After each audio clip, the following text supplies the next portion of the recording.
Friends, आज के इस वीडियो में मैं आपको ये बताने जा रहा हूँ कि कैसे आप अपने Realme 13 Pro Android mobile phone में अगर आपके मोबाइल से कॉल करते समय आवाज़ नहीं जा रही है, तो इस प्रॉब्लम को आप सॉल्व कैसे कर सकते हैं। आज के इस वीडियो में मैं आपको डिटेल में जानकारी देने वाला हूँ, तो चलिए यहाँ पे वीडियो को हम स्टार्ट कर लेते हैं। देखिए दोस्तों, सबसे पहले तो आपको अपने मोबाइल फ़ोन को ना एक बार रीस्टार्ट कर लेना है, ठीक है। अगला काम ये करना है, आपके फ़ोन में फाइल का ऐप है, इस फाइल के ऐप को ओपन करना है। इसमें आपको ना नीचे ऐप्स का ये वाला ऑप्शन आपको टैप करना है, ठीक है। अब देखिए इस वाले पेज में सबसे ऊपर ये सिस्टम ऐप लिखा है ना, इसे टैप करना है। अब इस पेज में आप नीचे आएँगे तो आपको ये ऑप्शन मिलता है एंड्रॉइड सिस्टम, इसे टैप करना है। अब इसके अंदर आपको नीचे स्टोरेज का ये ऑप्शन टैप करना है। अब यहाँ पर क्लियर कैच का ये ऑप्शन आपको टैप करना है। तो आपका कैच के सामने डेटा ये आपका ज़ीरो हो जाता है, ठीक है ना? अब देखिए अगला काम ये करना है कि आपके मोबाइल फ़ोन में छोटा-सा माइक होता है, माइक को आपको ना हल्के हाथों से साफ करना है। होता क्या है, माइक में ना थोड़ी बहुत धूल-मट्टी चिप जमा हो जाती है, जिसके कारण कॉल करते समय आवाज़ नहीं जाती है। ध्यान रखना है, माइक को हल्के हाथों से साफ करना है, ज़्यादा ताकत या दबाव नहीं लगानी है, ठीक है? अगला काम ये करना है, मोबाइल फ़ोन का सॉफ्टवेयर आपको चेक करना है कि अपडेट है या नहीं है। इसके लिए पहले फ़ोन का इंटरनेट चालू रखना है, इसके बाद फ़ोन का सेटिंग पेज ओपन करना है। इसमें सबसे ऊपर ये सर्च बार पे टैप करना है।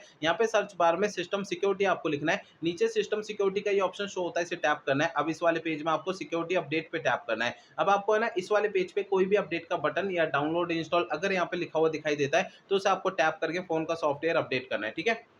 अब देखिए अगला काम ये करना है, आपको अपने मोबाइल फ़ोन को ना रीसेट करना है। देखिए मोबाइल फ़ोन को रीसेट आपको तब करना है जब मेरे बताए हुए पिछले प्रोसेस कोई भी काम नहीं करते हैं, तब आपको फ़ोन को रीसेट करना है, अदरवाइज़ नहीं करना है। फ़ोन को रीसेट करने के लिए फ़ोन का सेटिंग पेज ओपन करिए, सबसे ऊपर आपको सर्च बार पे टैप करना है, यहाँ पे सर्च बार में रीसेट आपको लिखना है, आपको नीचे ऑप्शन दिखेगा इरेज़ ऑल डेटा, इसे टैप करना है। इसके अंदर आपको इरेज़ ऑल डेटा पे आप दोबारा टैप करेंगे तो इससे आपका फ़ोन रीसेट हो जाएगा और आपकी प्रॉब्लम सॉल्व हो जाएगी। लेकिन फ़ोन को रीसेट करने से पहले 2 बातों का ध्यान रखना है। पहली बात ये ध्यान रखनी है, आपके फ़ोन का जो डेटा है उसका बैकअप ले लीजिए अपने फ़ोन में, और दूसरी बात ये ध्यान रखनी है, आपके फ़ोन की जीमेल आईडी और उसका पासवर्ड आपको पहले से नोट करके रख लेना है। तो ये 2 काम पहले करना है, उसके बाद फ़ोन को रीसेट करना है, ठीक है ना? तो मेरे बताए हुए तरीकों से आपकी प्रॉब्लम सॉल्व हो जाएगी, ठीक है?